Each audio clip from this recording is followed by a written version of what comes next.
আসসালামু আলাইকুম। আপনারা কেমন আছেন? আমি এখন একটা জায়গায় বসে আছি। এটা হচ্ছে নদীর পাড়। আপনারা নৌকা হয়তো দেখতে পাচ্ছেন। এই জায়গাটা অনেক হাই-ফাই কোনো জায়গা না। একদম নরমাল একটা জায়গা। কিন্তু এখানে বসা যে শান্তি, আনন্দ, এটা আসলে মুখে বলে প্রকাশ করা যাবে না। এটা আপনি যে কেউ হন না কেন, আপনি গরিব, ধনী, যে কেউ হন না কেন, আপনি এখানে আইসা যদি একটু বসেন তাহলে আপনার মন ফ্রেশ হয়ে যাবে, এমন একটা জায়গা।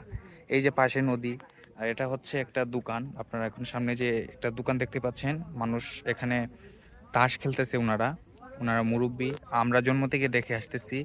এই দোকানের নামটা হচ্ছে পাকিস্তানের দোকান। পাকিস্তানের দোকান বলতে উনি এই দোকানটা পাকিস্তান আমল থেকে ছিল, আমরা যতটুকু শুনছি আর কি। তো এই দোকানের নামে এই যে পুরো এরিয়াটার নাম হয়ে গেছে পাকিস্তান। আমাদের বাসা হচ্ছে সুনামগঞ্জ। আমরা যখন বাজারে যাই, তখন যখন আমরা রিক্সাতে উঠি, তখন আমাদের বলতে হয় না আমাদের এলাকার নাম হচ্ছে বড়পাড়া।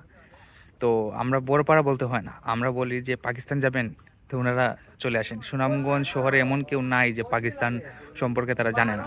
এই এলাকা, পুরো এলাকাটার নামই এখন বলতে গেলে এই পুরো সাইডটার নামই হচ্ছে পাকিস্তান। এটা একটা ঐতিহ্যবাহী দোকান।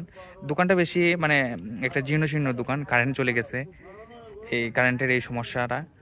তো আমি যেটা বলতে চাচ্ছি, এই একটা ঐতিহ্যবাহী দোকানের সামনে বসে নদীর পাড়ে একদম ঠান্ডা বাতাস শরীরের মধ্যে লাগছে, এটার মতো আনন্দ আসলে আর ভাষা মানে আমি বলতে পারতেছি না আপনাদেরকে। মানে এতটা সুখ লাগতেছে নিজের কাছে। যত দুঃখ কষ্ট থাকুক না কেন, এখানে যদি একটু বসেন তাইলে মনটা ফ্রেশ হয়ে যাবে। তো আজকের মতো বিদায় নিচ্ছি। আসসালামু আলাইকুম।